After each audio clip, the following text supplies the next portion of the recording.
Once upon a time, in a faraway land called Washington Heights. Say it so it doesn't disappear. Washington Heights! One of the first musicals, you know, students and teachers were saying I have to be like, yo, you gotta learn this In the Heights musical. You gotta learn this. And I didn't know what it was. I was like, In the Heights. I'm listening to this music and I'm like, yo, this is crazy. And it just changed the game for me, man, because I was feeling pretty down about my chances at making it in this industry in general. Because I was like, ain't nobody writing a lead role for me.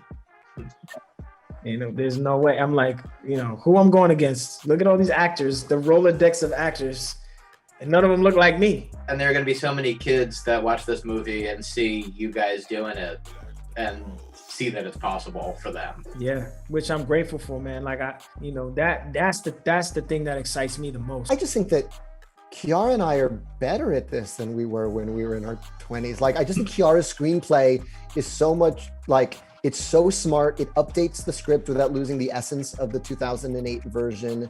It brings other issues to the fore, like immigration and issues that are really on the front page in terms of the Latinx community in the United States right now. And it's still from this perspective of joy. We really kind of wanted to write about our own community with a sense of joy. And I think that shines through. So I'm just like, I'm proud of like 20s us's, but I'm also like really proud that like we had another crack at, I got to write a new confrontation between Usnavi and Vanessa in the Blackout. I got to visit these characters again. And that was, you know, that was really, really fun. They used to say, if you work hard, you live by the rules, the things will come, and those things will heal you. I'm not gonna sit here and give you some fairy tale.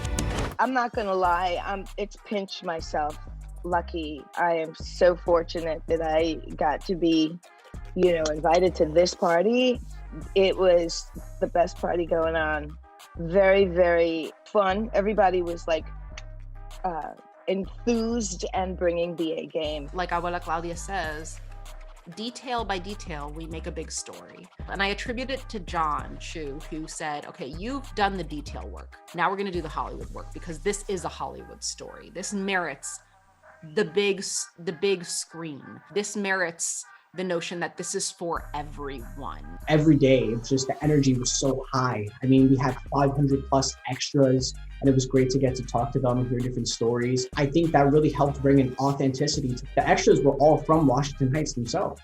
In Carnival, like, to see the representation, man, like it's a historic moment. It's really a historic moment, and it's hard sometimes to see when you're living inside of it, but we also recognize the magnitude of what we put into it. One that really, really gets me, and I know it's unanimous for all of us, Paciencia y Fe, Olga's moment. Abuela Claudia steals the show in that moment, and she deserves her flowers. Lin and John fought for, you know, being as authentic as possible in terms of shooting the majority of it up in Washington Heights. The community embraced it. So it was in the air. It was every day that we went to work, it was just, you felt currents and we were just positivity. So happy to be working on this project all together. You know, it was just, we really had a tight ensemble feeling, like Jimmy's saying, and just so happy to be finally doing it and to getting to